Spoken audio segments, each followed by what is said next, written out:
1 Coríntios capítulo 1, verso 18. Certamente a palavra da cruz é loucura para os que se perdem, mas para nós que somos salvos, que somos o quê? Então você pode dizer que é salvo, irmão. Você é salvo em Cristo, não é porque você é bom, porque Jesus pagou a sua salvação, Ele conquistou na cruz. A palavra da cruz para os que se perdem, é loucura para os que se perdem, mas para nós que somos salvos, poder de Deus. Pois está escrito, destruirei a sabedoria dos sábios, aniquilarei a inteligência dos entendidos. Onde está o sábio, onde o escriba, onde o inquiridor deste século?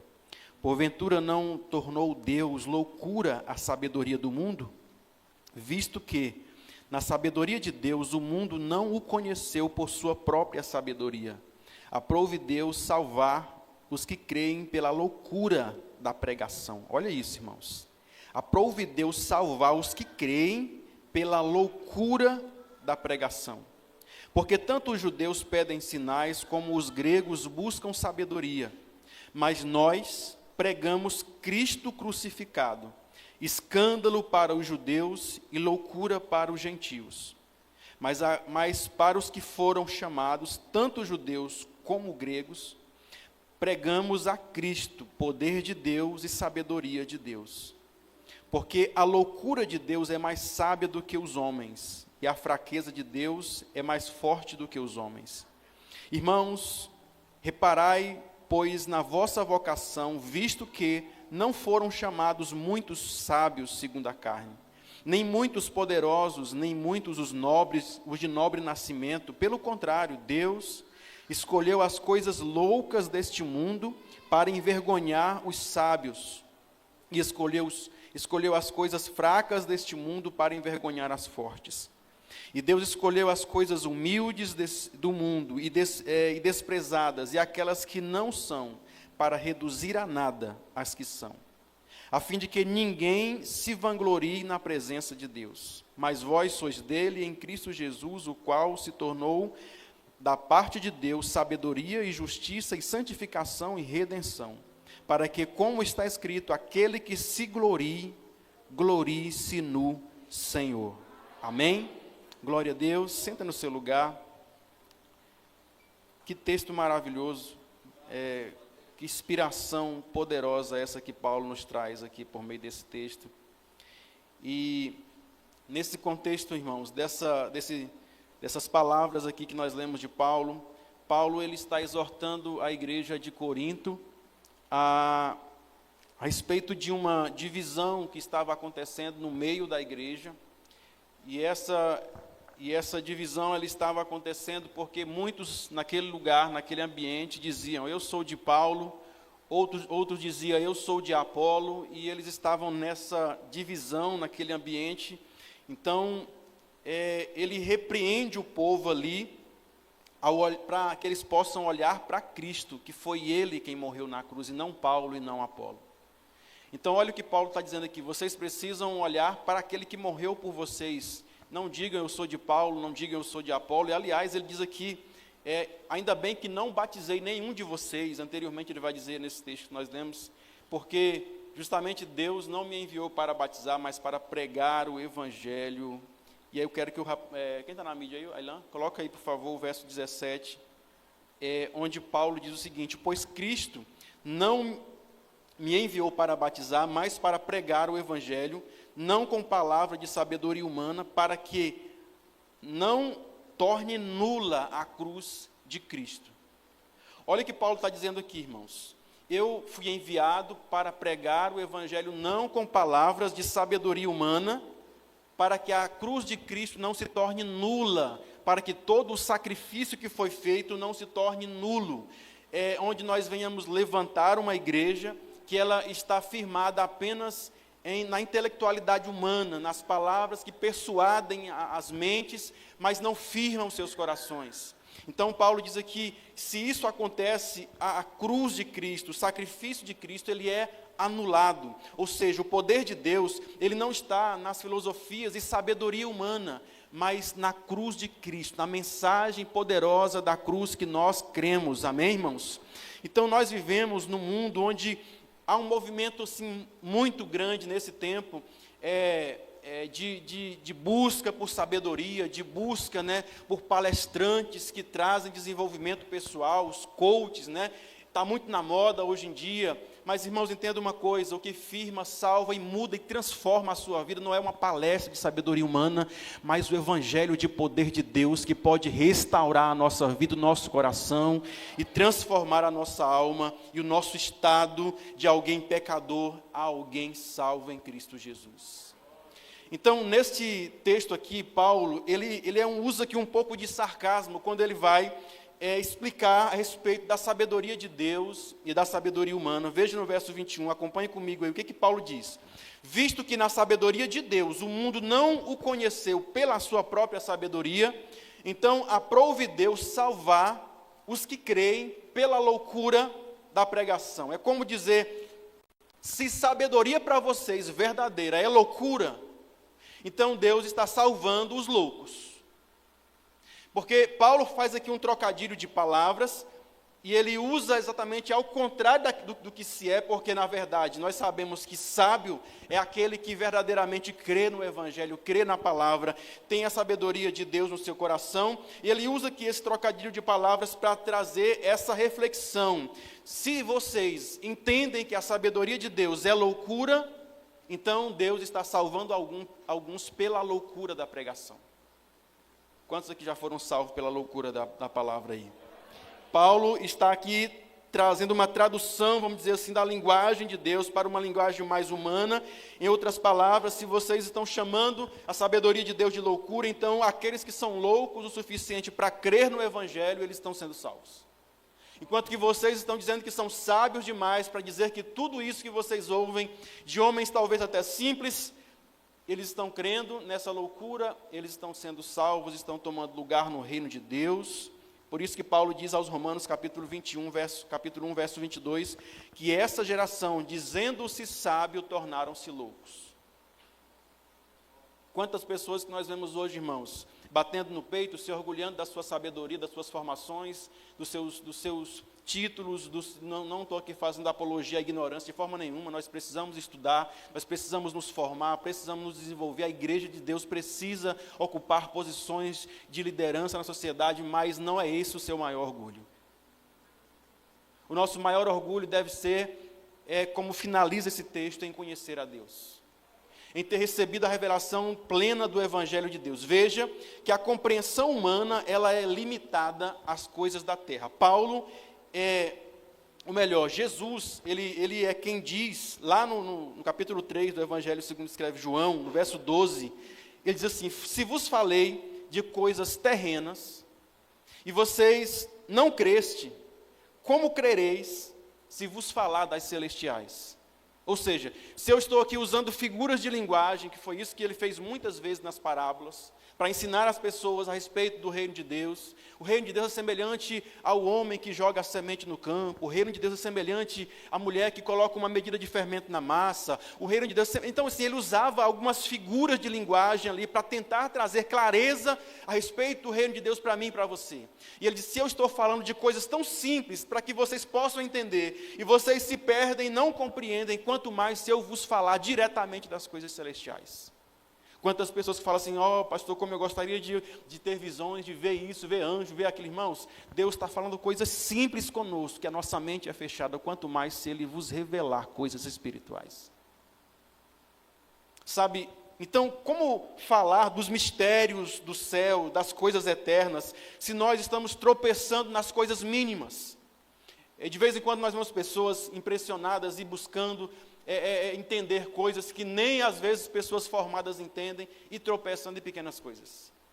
Irmãos, busque compreender as coisas pequenas para que você seja perito nisso. A gente vê hoje o ser humano querendo entender sobre tudo, sobre a NASA, sobre a Lua, sobre o cosmos, sobre que tamanho que tem o universo, tanta coisa, irmão, vai entender o que é simples. Para de tropeçar no que é simples. Nós estamos, por vezes, nos perdendo nessa sabedoria que admiramos tanto e esquecemos que a salvação ela é tão simples, o Evangelho de Deus é tão simples para nos salvar. Nós estamos buscando sabedoria como os gregos aqui, que é relatado por Paulo. Jesus disse essas palavras aqui para Nicodemos, que era um mestre da lei. Fala, Nicodemos, se vocês estão ouvindo coisas simples, não estão entendendo, você é um mestre da lei. Quanto mais se eu começar aqui a abrir, descortinar as coisas eternas para vocês, vocês não vão entender. Na época da lei, irmãos, Deus usa muitas figuras de linguagem. Você vê que o tabernáculo, né? Toda aquela construção do tabernáculo, das coisas, dos utensílios sagrados, tudo tinha uma representação de algo celestial. Tudo ali tinha uma representação de algo celestial. E vem Jesus, um homem simples, nascendo de mulher, de uma família simples, em um lugar simples, né, andando de jumento, e ele vem, e a Bíblia diz que a sua didática, a sua forma de ensinar, de falar, era simples. Era simples. Então, enquanto nós estamos às vezes perdidos nisso, nessa busca por entender coisas grandiosas, nós não paramos para entender e para observar que tem tanta coisa simples que Deus queria que você entendesse primeiro. Tem tantas coisas pequenas que Deus queria que você entendesse primeiro. Então, quando Paulo classifica aqui a pregação do Evangelho como loucura, ele não está dizendo que a Bíblia é um livro incoerente, que a Bíblia é um livro que se contradiz. Não é isso que Paulo está dizendo. Pelo contrário, a Bíblia é o livro mais antigo do mundo. E nunca houve um homem sábio o suficiente para aniquilar a Bíblia, para trazer descrédito suficiente à Bíblia. Por quê? Porque a Bíblia não é um livro apenas espiritual, a Bíblia também é um livro histórico. E tudo que está na Bíblia pode ser comprovado historicamente, antropologicamente. Tudo que você... a Bíblia é objeto de estudo, irmãos. A palavra de Deus, ela é verdadeira. Você não crê numa fábula, você não crê num conto, nós cremos em uma palavra que é firme e permanecerá firme até o último dia. Então, quando Paulo está dizendo aqui que a pregação ela é uma loucura, ele não está falando que a palavra ela é incoerente, mas da dificuldade que nós temos, que o ser humano tem de aceitação da palavra de Deus. Da dificuldade que nós temos de entender, de aceitar a palavra. Ele mesmo disse, 1 Coríntios capítulo 2, verso 14, ora, o homem natural não compreende as coisas do Espírito de Deus, porque lhe parecem, não disse que lhe parecem loucura. Não pode discerni-las, não pode entendê-las, porque elas se discernem espiritualmente. Olha o que Paulo diz aqui, o homem carnal. Hoje nós estávamos num pedal ali, eu vinha conversando com o Kleber, ele falando, quando eu estava no mundo, eu também não entendia muitas coisas. E quando a gente realmente está fora do contexto, né, da igreja, você está afastado, você realmente não compreende muita coisa. Só que quando você começa a mergulhar na palavra, buscar compreender a revelação do Senhor para a sua vida, você começa a entender os mistérios de Deus. Aquilo que está oculto para muitos começa a se descortinar diante dos seus olhos, você começa a ver, a palavra começa a tomar vida diante de você. Sabe, queridos, a definição de Jesus sobre loucura, ela é muito diferente da nossa.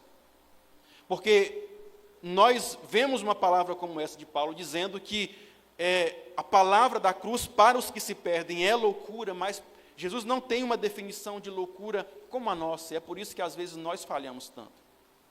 Jesus, ele diz que louco, né, a comparação que há na Bíblia, chamando de louco, é aquelas 5 virgens que se distraíram com o mundo e foram pegas de surpresa.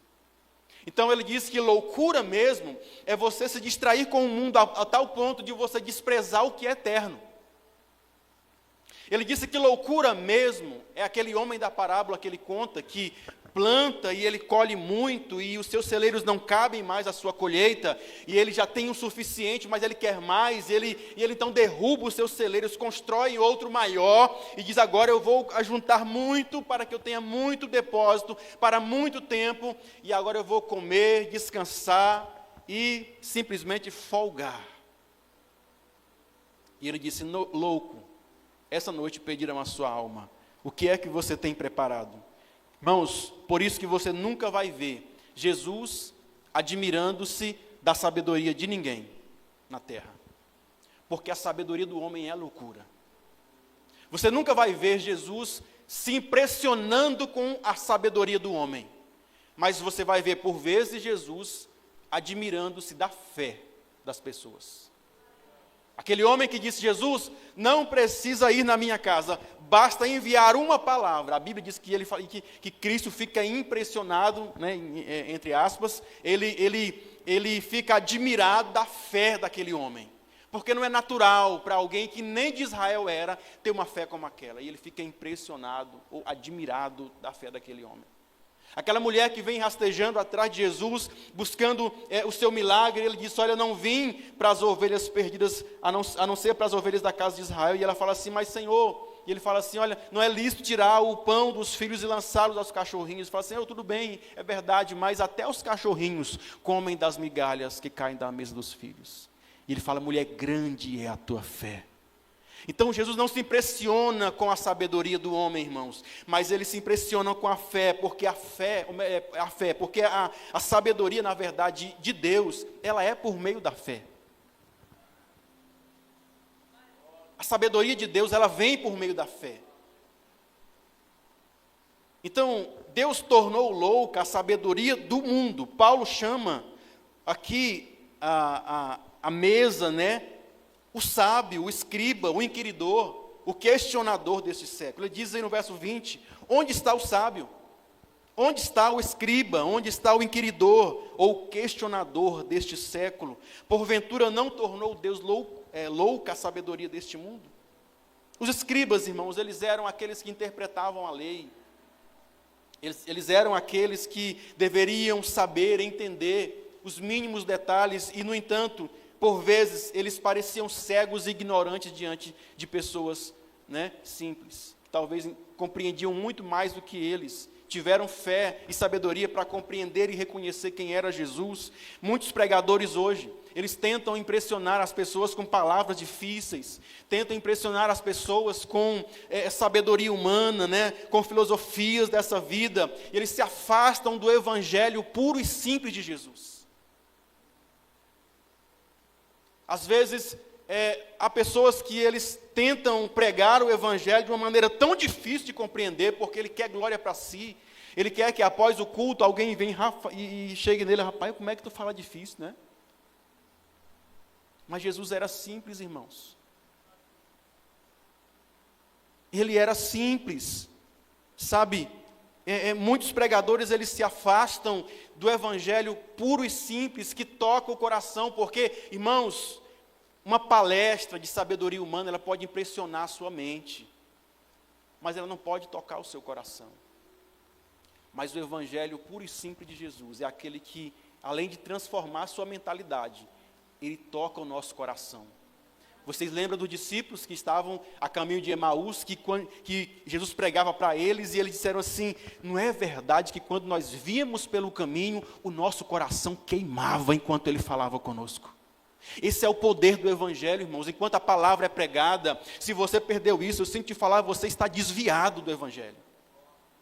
Se você é aquela pessoa que você ouve a palavra e parece que só quer aqui, parece que o negócio, você só quer entendimento humano, você está desviado do foco do evangelho. Porque o evangelho, ele é para mudar a sua mente, sim, mas também é para tocar o seu coração, transformar o seu coração. Não faz sentido você buscar apenas entendimento humano, porque isso não pode sustentar a sua vida, apenas você buscar uma mente intelectual. Não é isso. O evangelho, ele pode tocar e transformar o seu coração. Então, muitos pregadores às vezes estão confundindo, e a gente precisa vigiar quanto a isso, irmãos. Porque à medida que você cresce em conhecimento, você às vezes pode estar sujeito a isso, mas nós que pregamos a palavra, se você prega a palavra, vigie para que você não dificulte o entendimento do evangelho para as pessoas. Não deixe pontas soltas quando você estiver pregando. Porque, irmãos, o evangelho é a ferramenta de Deus salvar e transformar o homem, o pecador. A pregação da palavra. Como crerão se não ouviram? Como ouvirão se não há quem pregue? Por quê? Porque a fé vem pelo ouvir e ouvir a palavra de Deus. Então, nós olhamos para essas palavras de Paulo aqui, o quanto são profundas, E ele diz também lá na carta aos Coríntios, primeira carta, né, no capítulo 2, verso 4, ele diz assim: a minha palavra e a minha pregação não consistiram em palavra de sabedoria persuasiva, de sabedoria humana, mas em demonstração do Espírito e poder, para que a vossa fé não se apoie na sabedoria do homem, mas no poder de Deus. Você está ouvindo um evangelho, que há um espírito por trás dessa letra, irmãos. Jesus disse: as minhas palavras são espírito e vida. Enquanto você ouve a palavra, enquanto você lê, se alimenta da palavra, você está recebendo do próprio Espírito de Deus na sua vida, sendo alimentado pelo próprio Espírito na sua vida. Então a pregação, ela é diferente de uma palestra, porque a pregação, ela tem o poder de tocar o nosso coração, né, e de mudar o nosso coração. Paulo, ele apresenta aqui, nesse texto que lemos, dois tipos de pensamento: o pensamento judeu e o pensamento grego, gentil, né? Está no verso 22, ele diz assim, porque tanto os judeus pedem sinais, como os gregos buscam sabedoria. Veja que os judeus frequentemente, eles pediam um sinal para Jesus. Lembra disso? Jesus, faz um sinal para nós ver que tu realmente é o Messias. Mostra-nos um sinal do céu.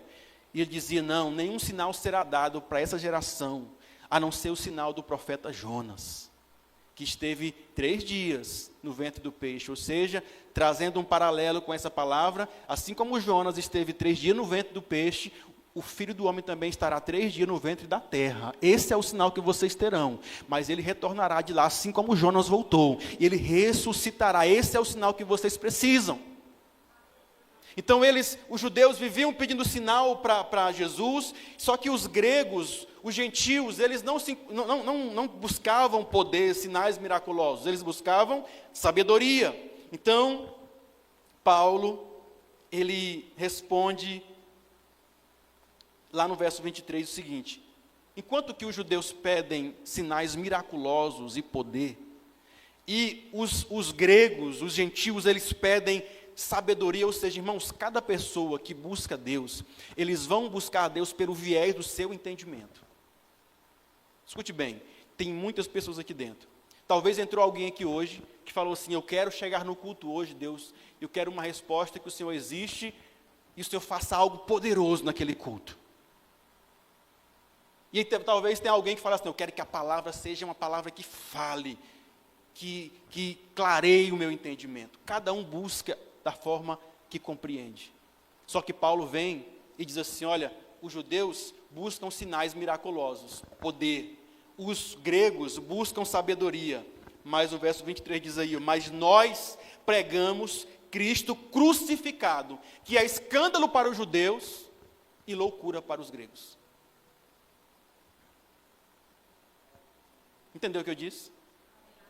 Enquanto que os judeus estavam buscando poder, sinais de milagres,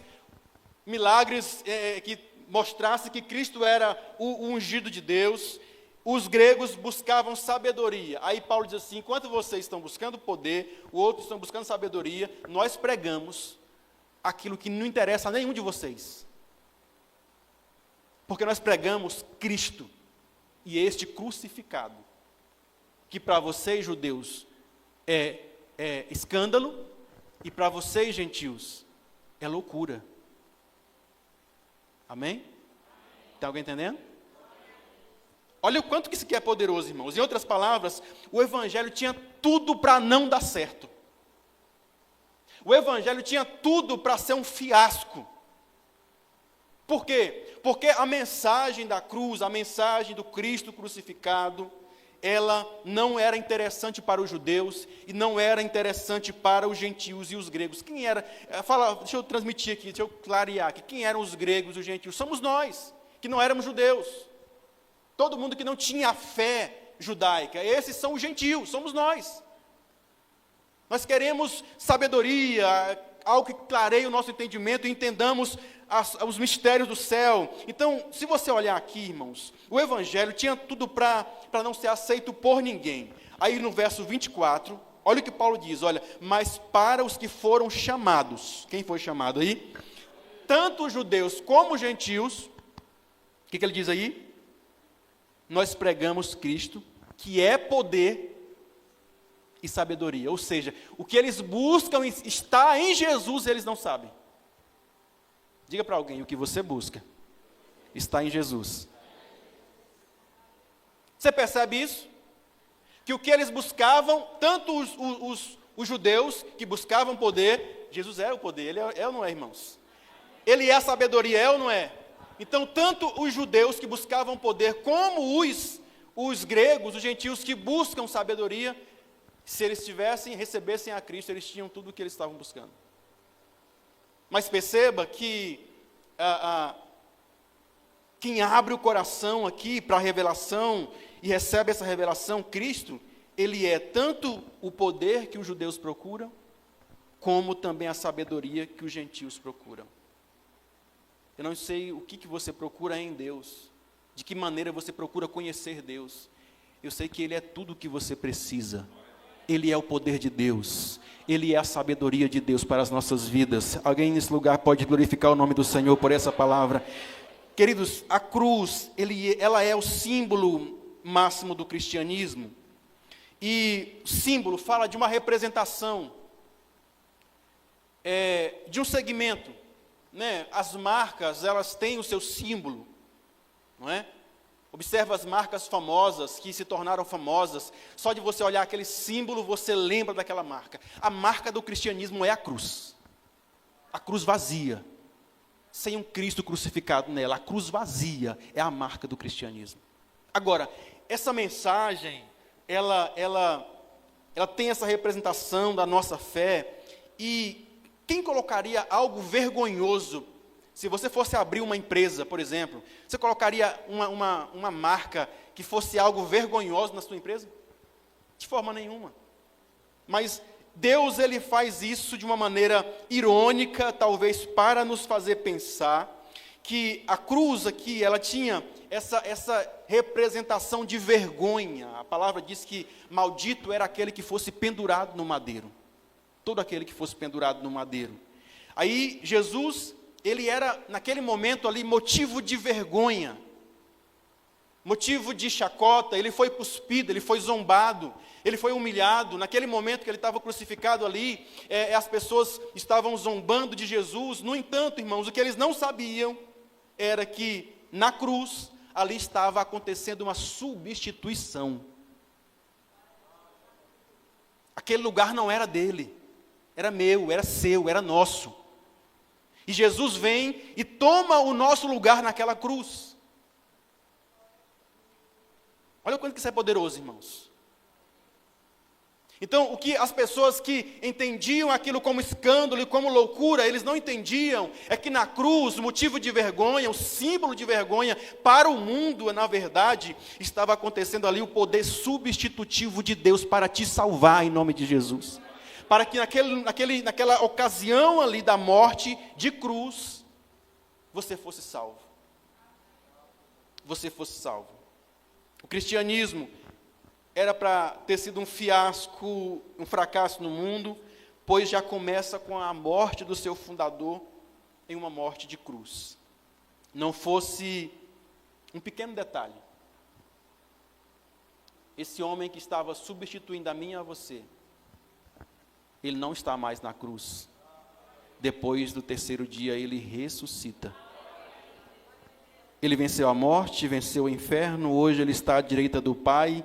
Ele recebeu um nome que é sobre todo nome, para que todo joelho se dobre, toda língua confesse que Jesus Cristo é o Senhor, para a glória de Deus. Você pode glorificar a Deus por essa palavra, meu irmão. Hoje nós estamos nesse lugar, recebendo essa palavra, por quê? Porque Jesus venceu a morte. Esse pequeno detalhe muda tudo na mensagem da cruz, que é loucura para alguns, sim, escândalo para outros, sim, mas para nós, Paulo disse, é o quê? Poder de Deus. Por quê? Porque Cristo não está mais morto, Ele ressuscitou. Agora, qual que é o nosso desafio como igreja? Pregar uma mensagem que parece loucura. E qualquer semelhança é mera coincidência com o tempo de Noé. Noé também tinha que pregar uma mensagem que parecia loucura. Ele tinha que dizer para as pessoas, vai vir um dilúvio aí, hein? Vai levar todo mundo, vai morrer todo mundo. Naquele tempo nunca havia acontecido enchente, nada disso. As pessoas zombavam de Noé. Porque a mensagem de Noé parecia loucura. Hebreus capítulo 11, verso 7, vai dizer, pela fé Noé divinamente avisado das coisas que ainda não se viam, temeu, e para a sua salvação da sua família preparou a arca, pela qual condenou o mundo, e foi feito herdeiro da justiça, que é segundo a fé. Perceba que Noé aqui, ele recebe uma mensagem divina. A mensagem que nós carregamos, ela é poderosa, ela é uma mensagem divina. Noé aqui, ele tem que pregar algo que não se vê. Ele diz aqui, o texto fala aí, que ele recebe uma mensagem e avisado das coisas que ainda não se viam. Você está caminhando para um lugar que você nunca viu, mas você crê que ele existe. Nós estamos caminhando para um lugar que nós nunca vimos. Pregamos essa palavra, e Noé também pregava essa palavra, por isso que Paulo diz, primeira carta de Paulo, capítulo 2, aos Coríntios, capítulo 2, verso 9, as coisas que o olho não viu, o ouvido não ouviu, e jamais penetrou no coração do homem, são aquelas que Deus tem preparado para aqueles que o amam. 2 Coríntios capítulo 4, verso 18, não atentando nós para as coisas que se vê, mas para as que se não veem, porque as que se veem são passageiras, temporais, mas as que se não veem são eternas. Onde é que estão os teus olhos, criatura? Você só está olhando para as coisas da terra? Como é que está o teu olhar nesse tempo? Ou seja, nós precisamos compreender pela fé, como fez Noé. A palavra diz também que Noé temeu. Diga, Noé temeu.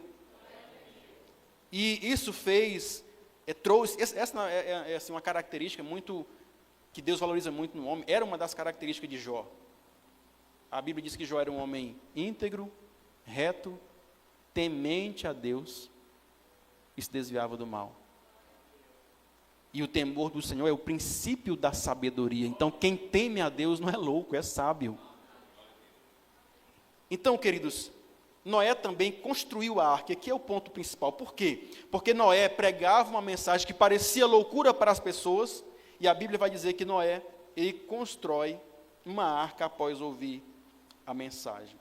Noé, queridos, ao entender a mensagem, Noé agiu. Então, escute o que eu vou lhe dizer. Não adianta você entender a mensagem se você não age. Não adianta você crer na mensagem se você não age. Não adianta você temer a mensagem. Tem gente, irmãos, que, olha, eu temo a palavra de Deus. Irmãos, quantas pessoas que não são cristãs, e elas têm um temor assim gigantesco pelas coisas de Deus. Você conhece alguém assim ou não? Eu conheço pessoas que elas expressam assim um temor que muitos crentes não têm. E sabe, Noé, ele temeu a Deus, e quando ele teme, ele constrói a arca. Quer dizer que muitas pessoas, nós precisamos pensar nisso, porque muitas pessoas dizem temer a Deus, só que eles não estão construindo nada na sua eternidade. Se você crê na palavra de Deus, se você crê nessa palavra que parece loucura para alguns, como diz o texto aqui, se você crê na palavra da cruz, se você teme a Deus, você precisa começar a agir com a sua fé, meu irmão. Porque Noé não ficou assim, Deus, eu creio que vai vir um dilúvio, eu creio, eu acredito. Eu creio que vai todo mundo morrer afogado, eu creio. Não, Noé, quando ele creu, mãos à obra. Tem que fazer o quê, Deus? Construir um barco gigantesco. Você vai levar 100 anos para fazer esse barco. Sabe por quê? Nada daquilo que é duradouro se constrói dentro de um dia. Quer uma família abençoada? Não é dentro de um dia que você vai conseguir ela, não. Não desista do seu casamento, dos seus filhos, da sua casa. Começou um projeto, não está dando certo no começo, é persistência, meu irmão. Tudo aquilo que é grande, tudo aquilo que é importante, demanda tempo para que aquilo possa vir a acontecer. Agora, Noé, ele construiu a sua arca. O que é que você está construindo? E por fim, a Bíblia diz que Noé condenou o mundo antigo. Noé condenou o mundo. Noé fez o quê? E você condena o mundo ou se alia ao mundo? Porque Noé, quando ouve a mensagem, ele começou a lançar palavras para que eles pudessem entender que a postura deles iria os levar à perdição. Eles iriam terminar morrendo, perdendo suas vidas. E, obviamente, que mensagem assim ninguém gosta de ouvir. Põe em ordem a tua casa, porque senão você pode morrer. Não, essa mensagem assim não é de Deus, não. E Noé pregando aquela mensagem de juízo, condenando o mundo, irmãos. Tiago já diz: aquele, pois, que quiser ser amigo do mundo, ele constitui-se inimigo de Deus. Não ameis o mundo, disse João, e nem o que no mundo há. Se alguém ama o mundo, o amor do Pai não está nele. O mundo passa com a sua cobiça, mas aquele que faz a vontade do Senhor permanecerá eternamente. Glória a Deus, queridos. Então, Paulo, ele disse, para nós finalizarmos aqui, no verso 29, olha o que Paulo diz aí, a fim de que ninguém se vanglorie. A fim de que ninguém se vanglorie na presença de Deus. No verso 31 diz assim: para que, como está escrito, aquele que se glorie, glorie-se no Senhor. Irmãos, o homem que teve um encontro com Jesus, que é poder e sabedoria de Deus, vou repetir, o homem que teve um encontro com Jesus, que é o poder e a sabedoria de Deus, esse não se gloria na sua sabedoria, no seu dinheiro, nas suas posses. Esse se gloria agora por conhecer a Deus. A minha glória não é mais a minha empresa, o meu nome, os meus bens, a minha posição social. Não, a minha glória agora é porque agora eu conheço a Deus. Essa palavra não é interessante para muitas pessoas, porque o mundo de hoje, ele é um mundo de status, de imagem. Então nós queremos nos vangloriar de tudo. A sua glória, meu irmão, a nossa glória é uma: conhecer a Deus. Para finalizar, coloca o texto de Jeremias capítulo 9, verso 23. Jeremias diz assim: assim diz o Senhor. Quem diz? Não se glorie o sábio na sua sabedoria, nem se glorie o forte na sua força, não se glorie o rico nas suas riquezas, mas o que se gloriar, glorie-se nisto, em me conhecer e saber que eu sou o Senhor. Essa é a sua maior glória, meu irmão. Essa é a glória da igreja: conhecer a Deus, conhecer o Senhor. Que Deus te abençoe com a sabedoria para reconhecer que Cristo é o poder e a sabedoria de Deus. Fique de pé em nome de Jesus.